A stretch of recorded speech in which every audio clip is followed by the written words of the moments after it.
Welcome to the show, everybody. I'm Dangerous Zygos here with DJ Universe, Calvin Blingwell, and Dandy Market.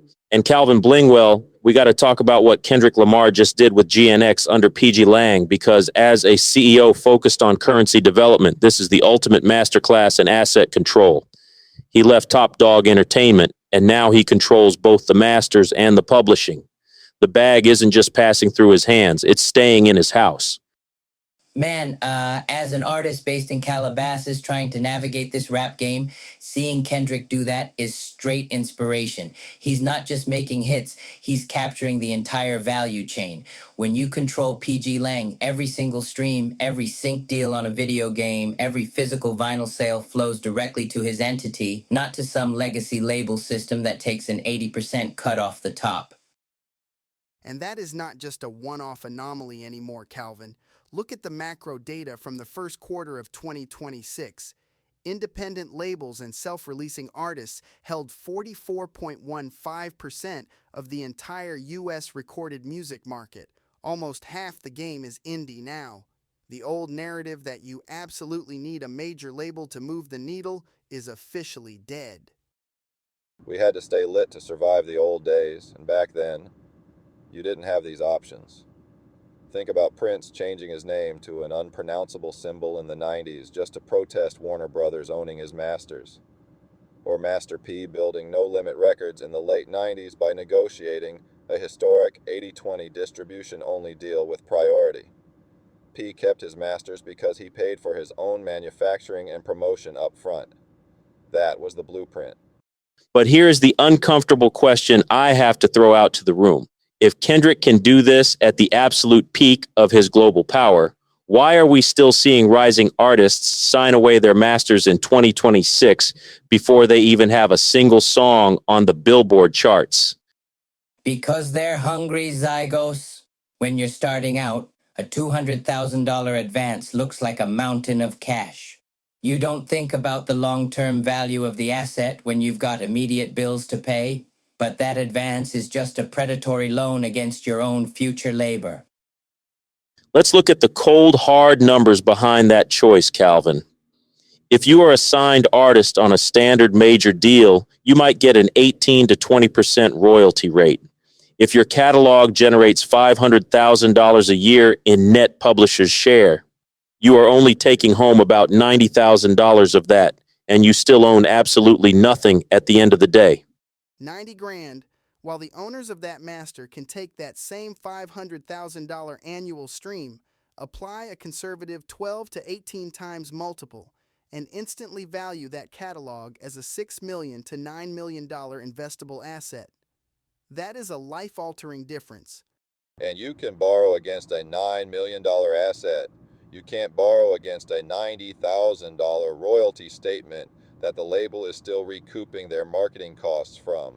This is about masters, publishing, and sync licensing, all running in separate lanes. If your song gets picked up for a Netflix trailer, you want to collect both the master use fee and the synchronization fee, not just watch the label take 60% of it.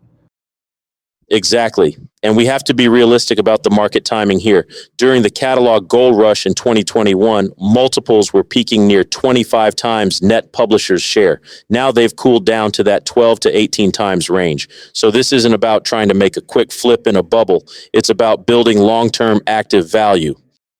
That's generational wealth, man. In my community in New Orleans, we talk about passing things down. If your paperwork is clean, those rights are a physical asset you can leave to your kids. If the paperwork is sloppy, you just left them a decades-long lawsuit. So let's give the listeners the actual playbook. If you're an indie artist listening to this right now, there are 6 concrete things you can do this week. No excuses. First, register with a performing rights organization like ASCAP, BMI, or CSAC. But here is the trap. Most artists only register as a writer. You have to claim both the writer share and the publisher share, or you are leaving 50% of your performance royalties on the table. Man, I made that mistake early on. To get that publisher share, you need to set up a publishing LLC. It costs anywhere from $75 to $300 depending on your state. Once you set that up, you affiliate that LLC with your PRO.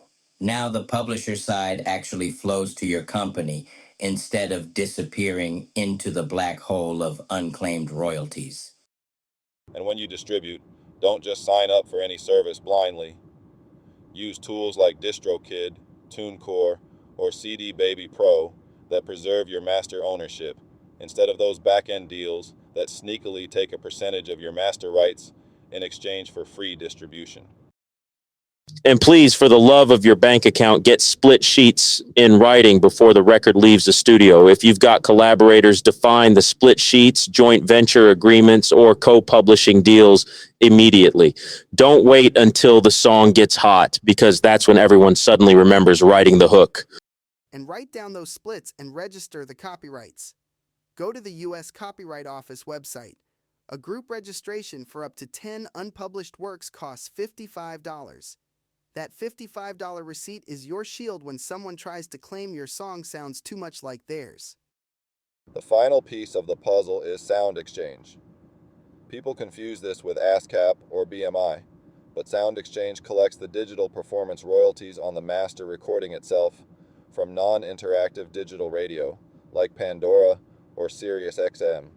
If you don't register there as both the rights owner and the performer, that money eventually gets redistributed to the major labels.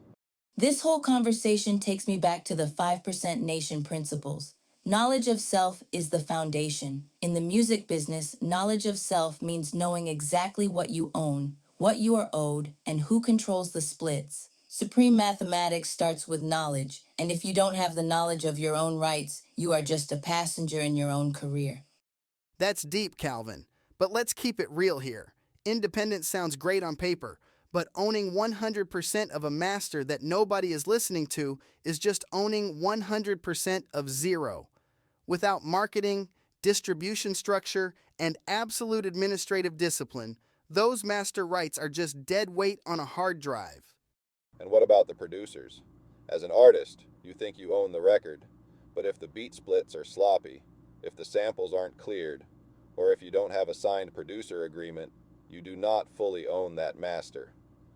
The producer's drum loop can hold your entire release hostage. So let's leave the audience with a real challenge instead of just talking. If you have 10,000 monthly listeners on Spotify right now, the question you need to ask yourself tonight is not, how do I get to 50,000? It is, which of these 6 rights holder steps have I neglected, and can I claim them this week before the money starts moving without me? Peace out, everyone. Peace. Stay independent. Stay lit.